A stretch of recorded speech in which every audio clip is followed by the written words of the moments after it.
Hi there, welcome to Kevin's Garage. Today I'm going to be reviewing this Raptor 2K bed liner. I'll have a link for this in the description below. Now let's get into it. It's advertised as 10 times stronger than regular spray paint. Protects surfaces from harsh environments and chemicals. Impact, scratch, and UV resistant. Ideal for spot repairs and large areas, but will require multiple cans. This is an extra durable 2-part epoxy paint in an easy to use spray can with no cleanup needed. Just follow the directions exactly and use a timer.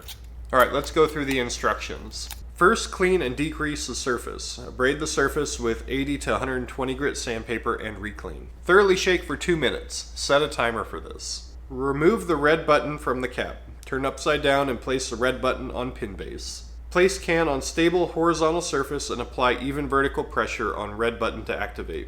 Dispose of the red button and shake for 2 minutes. Once activated, use within 60 minutes at 68 degrees Fahrenheit. Always wear the correct personal protective equipment. First, test the spray. Hold the can approximately 2 to 3 feet from the object and apply the first coat with a steady, even motion. To clean the valve, turn the can upside down and spray until only propellant leaves the nozzle.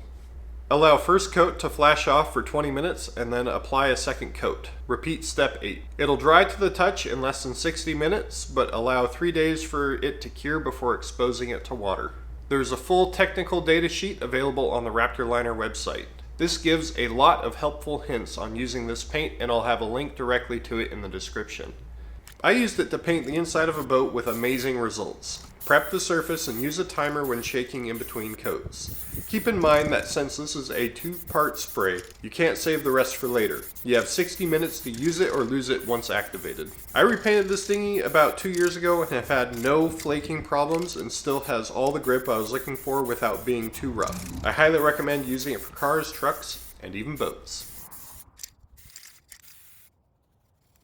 Here's the finished product. Keep in mind that some of this is fiberglass underneath the paint, but the paint looks exactly like truck bed liner. Thanks for watching this episode of Kevin's Garage. I hope you found it helpful and informative.